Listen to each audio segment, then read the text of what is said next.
Olha isso, gente! Um bombom caseiro feito com banana. Sabe aquelas bananas maduras que a gente já está quase jogando fora? Pois é, não jogue essas bananas fora, porque a gente faz um delicioso bombom. Parece aquele bombom famoso Caribe, feito de banana. E aí, vamos pro passo a passo dessa delícia? Vamos pro vídeo? Rodou! Para fazer essa receita, nós vamos precisar de 2 bananas. Eu estou utilizando a banana caturra bem madura.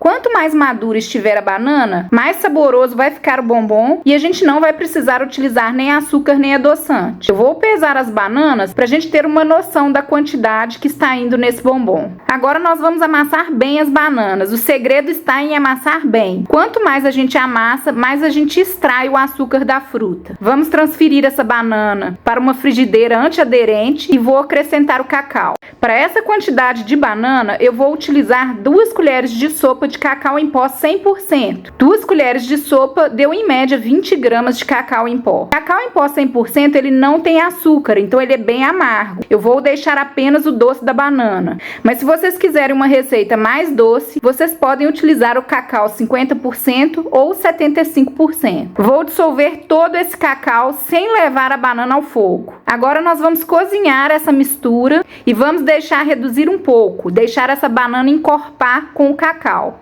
Vamos cozinhar aproximadamente por uns 5 minutos. A gente vai ter esse ponto de brigadeiro de banana. Agora eu vou transferir essa mistura para uma forma de silicone. Eu untei essa forma de silicone para não correr o risco de grudar e vou levar ao freezer. Vou deixar aqui no freezer por aproximadamente 2-3 horas. Quanto mais firme, mais congelado estiver o bombom, mais fácil da gente passar no chocolate. Agora nós vamos derreter o chocolate por aproximadamente 1 minuto no micro-ondas. E eu vou acrescentar 1 colher de sopa de óleo de coco para deixar esse chocolate mais líquido, mais fácil de banhar os bombons. Mas o óleo de coco é totalmente opcional. Essa é uma receita nutritiva, simples, que agrada o paladar das crianças e de toda a família. Eu tenho vários e-books com receitas saudáveis e eu vou deixar no descritivo para vocês caso vocês se interessem, incluindo o meu e-book 50 receitas nutritivas que agradam o paladar das crianças. Quando eu banhei os meus bombons, eles não estavam totalmente congelados. Quanto mais firmes estiverem os bombons, mais fácil fica de banhar no chocolate.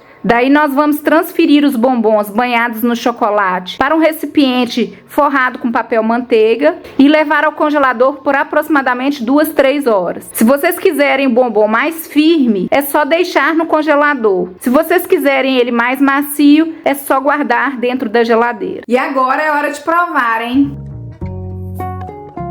Gente, maravilhoso! É aquele bombom Caribe, apenas façam. Deixa aqui nos comentários o que você achou dessa receita. Fui!